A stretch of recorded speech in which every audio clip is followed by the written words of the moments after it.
Hey guys, Sean here with Lost in Books, Film, and Floss.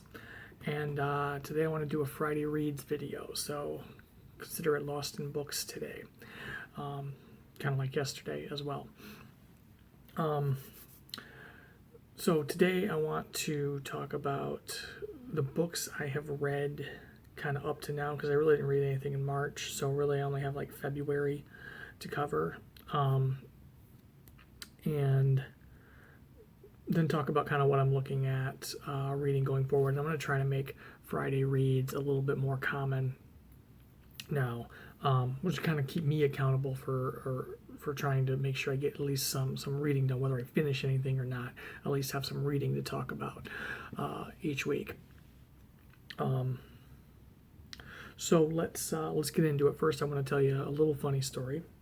So yesterday I posted my library haul video, which I will link in the description and in the end screen. And in that video, I hauled Bride of the Sea by Iman Quotha. And I talked about how I was looking into debut authors for this year and trying to pick up some of the debut authors this year before the Center for Fiction long list first novel prize comes out in like June, I think it comes out. And then I was digging through and pulling out books for this video. Here's the library copy, and I discovered I had purchased Bride of the Sea already. I think I actually pre-ordered it. And I completely forgot about that when I was at the library. So that's my day. Gotta go show I've been doing a little bit too much purchasing while pandemic's been going on. So anyway, books I have read kind of up to now. I read one book in January. That's it. Maya Angelou's And Still I Rise. I read that for a poetry collection by a black author, by a black poet, for the Reading Women challenge.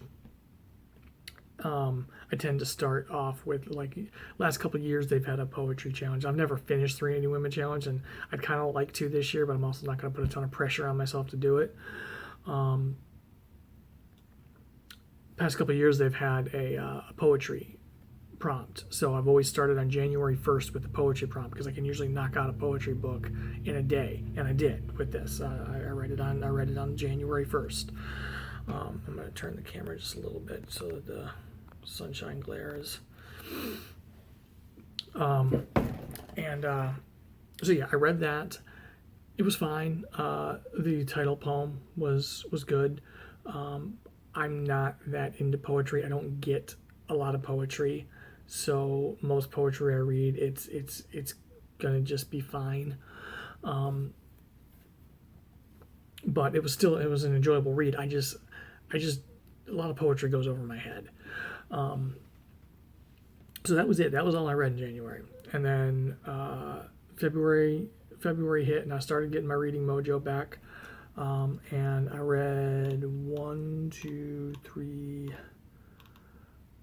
4 novels in February. I read a kid's book, and then I knocked out the cookbook prompt for the Reading Women Award as well. And then I didn't read the whole cookbook, and it says in the prompt you don't need to read the whole cookbook, but I read most of the intro chap stuff, what you should have in your pantry and all that stuff, but the stuff before it starts getting the recipes. And I have looked through every single recipe. I haven't read each single word in the book, but I have looked through all the recipes several times, actually. So I went ahead and marked it as read for the Reading Women Challenge. It's the prompt is a cookbook. I think it's just a cookbook by. Sorry, I have my Storygraph open, which I have my Storygraph profile linked. Not linked. You can't really link to your profile page, but my username It will be in the description box. I've kind of stopped using Goodreads. I like Storygraph. I like Storygraph a lot. Excuse me. A cookbook by a woman of color is the prompt for the Reading Women Challenge, and for that I have a cookbook. Do I have it right? Yeah, it's right here, I think. Yeah. Vegan Riches Indian Kitchen. That's what I even see. I have a few recipes earmarked. This is kind of what I talked about in my video yesterday with trying to get more comfortable with that style of cooking. Not Indian style. I would like to get more comfortable with Indian style cooking too, because I like Indian food, but the more vegan, vegetarian style of cooking and being more comfortable cooking those kind of entree dishes. So, and it's a pretty decent cookbook. So let me go back to my Storygraph. So the first thing I really read in the kids' book was it's called Built Together, and it is by, I don't know how to pronounce her last name, but if any of you watch the show Good Bones on HGTV, show mother-daughter team, Mina and Karen, and they flip houses. Mina Starsiak, of that duo, she wrote a children's book called Built Together, because they have a very kind of pieced together family. So she wrote a book about kind of unconventional families for kids, and we got an autographed copy for my wife, because my wife's a big fan of the show, and we also bought a copy for our 1.5-year-old nieces for when they get a little older.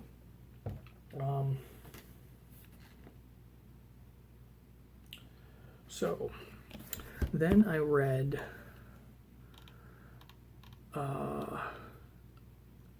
two books by Peter Jelly Clark. I read A Dead Gin in Cairo, the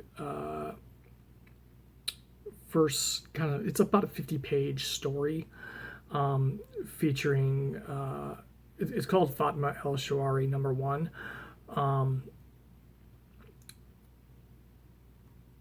But I also read the novella The Haunting of Tramcar 15, which is set in the same world as A Dead Gin in Cairo. And Fatma, the character Fatma, Dead Gin in Cairo follows the character Fatma. A djinn has been killed, and she needs to find out what happened. This is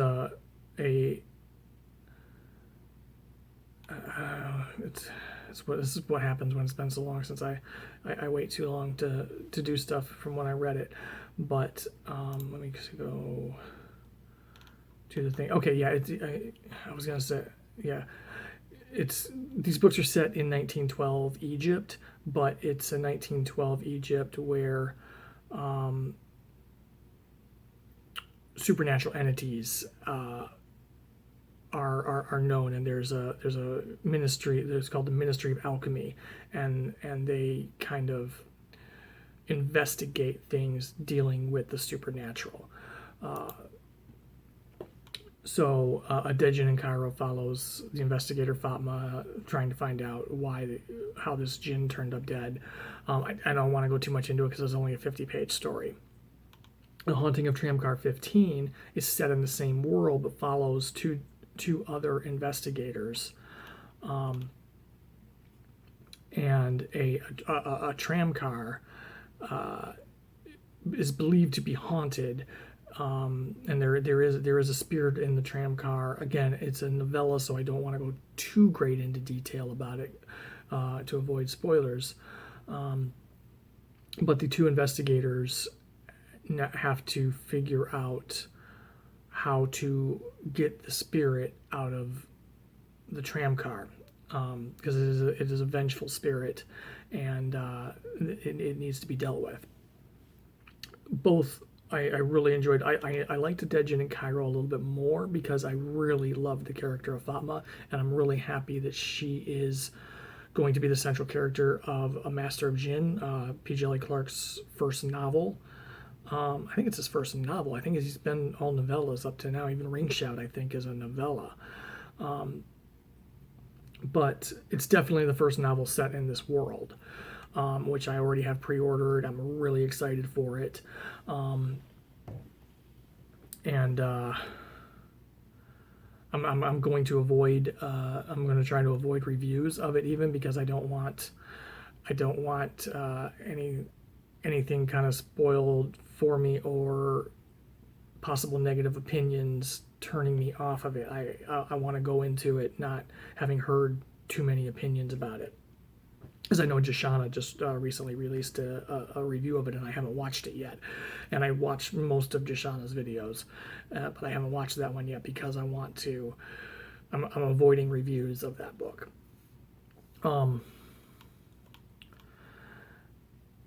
So yeah, I really enjoyed that world, but I really enjoyed Fatma as a character, especially. And then I read Lakewood by Megan Giddings. These I don't have physical copies of, so I will try to put images up. That's about the most editing I do, is putting images up of things I don't own physical copies of.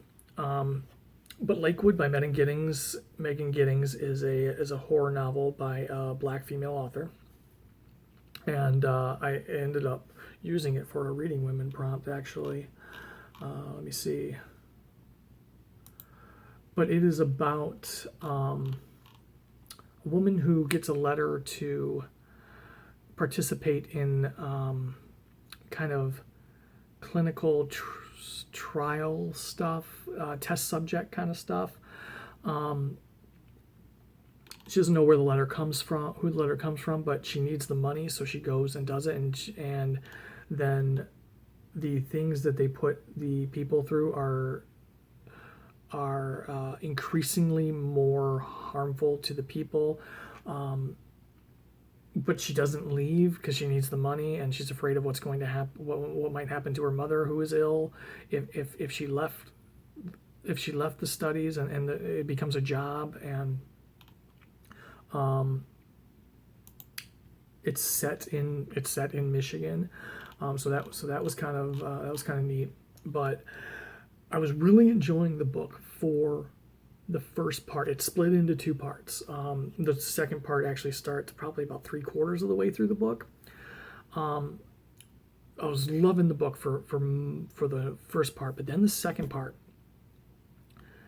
the voice kind of changed. It was still from the same characters, still about the same central character, but the voice seemed to kind of change in the second part, and it became harder and harder to suspend disbelief, and it almost felt like another book, and it ended up kind of anticlimactic, and it just kind of went off the rails in the second part for me. So I got kind of disappointed. I gave it like 3.5 stars. I don't put a ton of stock in star ratings, but I was disappointed because I was loving it, and then it just kind of went off the rails for me. But I did end up being able to use it in the Reading Women challenge, and of course I can't find the prompt I used it for now because I have the challenge on Storygraph too. Oh, maybe I didn't. I thought I did.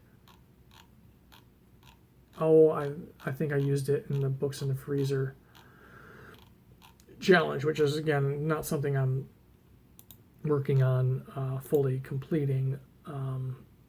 Not something I'm focusing on, but I'm kind of keeping track of how much I might. Yeah, it was for the Books in the Freezer challenge, a book by a new-to-you author. Okay. So yeah, that's Lakewood by Megan Giddings. And then I read the best book I've read this year. Actually, I'll hold I'm not going to go in order. I also read, I'm going to talk about this one last before I get into the next week. I read How to Order the Universe by Maria Jose Ferrada.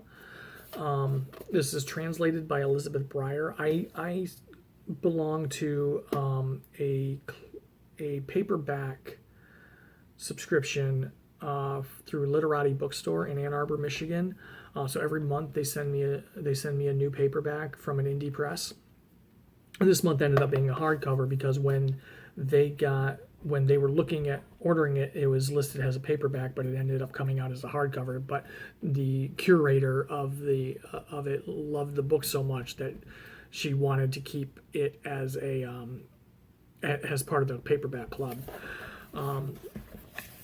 And they have this kind of famous in their store, famous, in our area, Typewriter. They even have a book. They even released a book, notes from a typewriter, with all the stuff people have typed on the typewriter, and they send a letter typed on the typewriter with each book.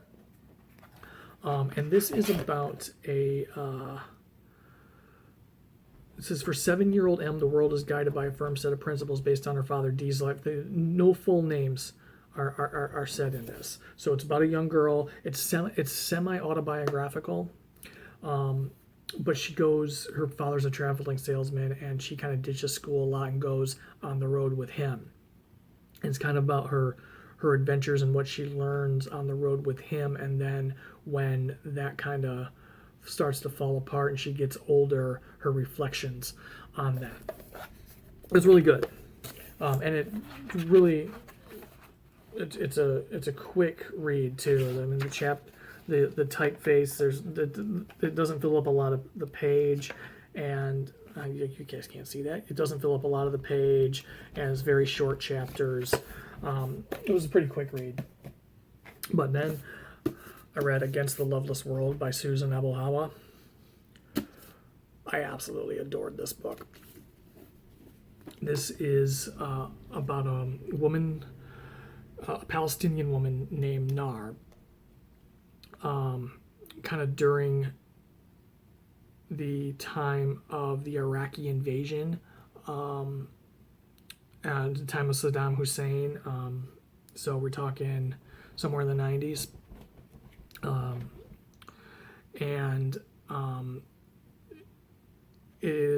She starts off, she's in prison for actions against the Israelis. And it's really kind of about the Palestine-Israeli conflict,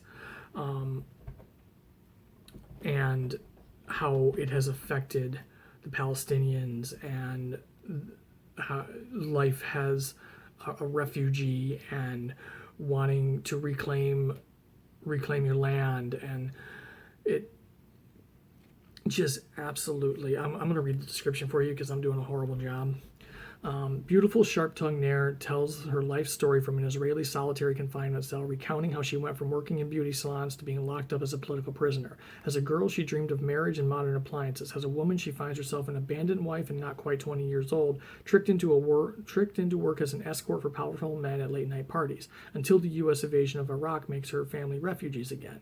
Displaced and bewildered in Jordan, Nair travels to Palestine, seeking a divorce from the man who disappeared on her. She arrives wholly unprepared to confront the consequences of the secret that defined her past. But there, in the bosom of her homeland, Nair is transformed by the power of her roots, literature, and love. She emerges fully formed, foul-mouthed critic, passionate dancer, a radical political thinker who risks everything to return her family to their native land. Her hate fulfills her own prophecy that the freest individuals were the ones who ended up in state prisons. And the writing was so beautiful. I just absolutely loved this book, and I immediately ordered Susan Abelhawa's other two books. This was shortlisted for the Reading Women Award. I wish I saw more people talking about this book. Seriously, go pick up this book. So that's what I've read so far. what I kind of have on the radar and what I'm currently reading. I've been working slowly on Jhumpa Lahiri's Interpreter of Maladies, her first short story collection. She's got a new book being released in English. It was released in Italian last year, I think, or last year or 2 years ago. She released it in Italian, but she has done the translation into English, so it's being released in English, I think, this month sometime. I've actually got it pre-ordered, but I've actually never read any Jhumpa Lahiri before, and I have all of her books in some form. Most of them on Kindle, and I have a copy of Lowland somewhere in my basement, which I can't find right now, but I know I own it. But I hadn't read her yet, so I figured I'd start with Interpreter of Maladies and maybe just read on down the line. But I'm a few stories into Interpreter of Maladies, and I'm really enjoying it. So I want to continue with that and finish that up, and maybe move on to The Namesake, which was her first novel. Yeah, so I've got that going. I've been reading that on my Kindle. I am about halfway through Piranesi by Susanna Clark. I've been halfway through Piranesi for a while. It's not that I'm not enjoying it. It's just like I said in my previous video, that I just kind of I had to focus on other things throughout March, especially movie watching for the Film Independent Spirit Awards, which I'm going to be filming some of those videos hopefully this weekend, and starting to get some of those videos out next week about the movies I've watched and what I'm voting for in certain categories. But so I want to get back to Piranesi because I was really enjoying it, and it's getting really interesting. Excuse me. It's about a character, Piranesi, who lives and travels through this house where the house is kind of his world. The ocean's tide recedes, and there's birds, and there's statues all over the place. It's, the building itself is a fantasy world, a kind of a self-contained fantasy world. And there's one other person in this world with him who he calls the other. And now I'm halfway through, and now we're getting kind of more into maybe how he got there, who the other is, and what this world really is. And I was absolutely really enjoying it. I just had to stop reading for a while. So that I could focus on getting those movies watched and some other things that I enjoy. So that's Piranesi. I'm hoping by next Friday reads I will have finished this. And then I have Exciting Times by Nishi Dolan. This is an Irish author, and this book is long listed for the Women's Prize. Piranesi is also long listed for the Women's Prize. That's kind of why I started picking these up. I started picking up the long listed books. I kind of had the idea of, and I still might read the entire long list, but I'm not going to get it read by the time the short list comes out, because that's like real soon. And but I could possibly do it by the time the winner's announced in June. But because I had so many movies I needed to watch, I couldn't focus on the Reading Women long list, but this will knock out 2, and then I got another one over here too. But this says, Ava, newly arrived in Hong Kong from Dublin, spends her days teaching English to rich children. Julian is a banker who likes to spend money on Ava, to have sex and discuss fluctuating currencies with her, but when she asks whether he loves her, he cannot say more than, "I like you a great deal." When Julian's job takes him back to London, Ava stays put, unsure of where their relationship stands. Enter Edith, a Hong Kong-born lawyer, striking and ambitious. Edith takes Ava to the theater and leaves her tulips in the hallway. Ava wants to be her and wants her. And then Julian writes to tell Ava he is coming back to Hong Kong. Should Ava return to the easy compatibility of her life with Julian, or take a leap into the unknown with Edith? Politically alert, heartbreakingly raw, and dryly funny, exciting times is thrillingly attuned to the great freedoms and greater uncertainties of modern love. I've actually read a little bit of it, and I'm enjoying it so far. So I want to get back to this too. I want to get through the first part of Descender over the next week. The first volume of Descender. I'm one part into it. I'm enjoying it so far. This is by Jeff Lemire and Dustin Nguyen. I want to read a little bit more of Interpreting Anime to see if it's something I might want to buy my own copy of. This was in my library haul yesterday. Also in my library haul yesterday was Fevers, Feuds, and Diamonds, Ebola, and the Ravages of History. I want to make some more progress into this to see if, again, it's something I want to get my own copy of, because this is a chunkster. I'd rather, if I want to read the full thing, I'd rather get my own copy of it and just take my time with it. And then the only other thing kind of on my immediate radar is Transcendent Kingdom by Yag Yassi, which I have started this as well. But a friend of mine who is also my chiropractor, she wanted to start a book club. And so I'm going to be joining her book club that she wanted to start, and this is going to be the first book in it. And the meeting isn't until the first meeting isn't until the end of April, like the 20th or 22nd or something like that. So I don't want to finish it. So I kind of stopped reading it so that I didn't finish it so far from the first meeting. But I do need to get back to this too. I just want to finish it closer to that book club meeting. And then the next book for that is going to be Detransition Baby, which I have a copy of down here somewhere, by Tori Peters. And then we're going to read Cantoris by Caroline de Robertas, which was the Reading Women Award winner 2 years ago.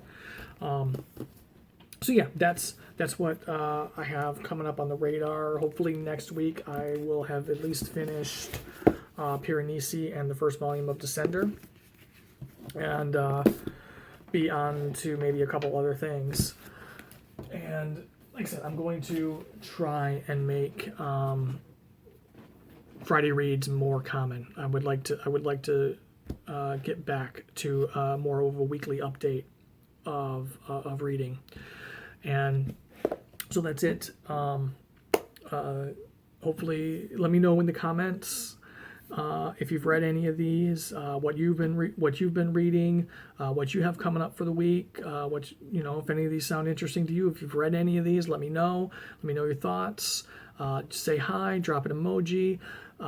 Thank you to all my subscribers. Thank you to everybody who has stuck with me through now my second name change.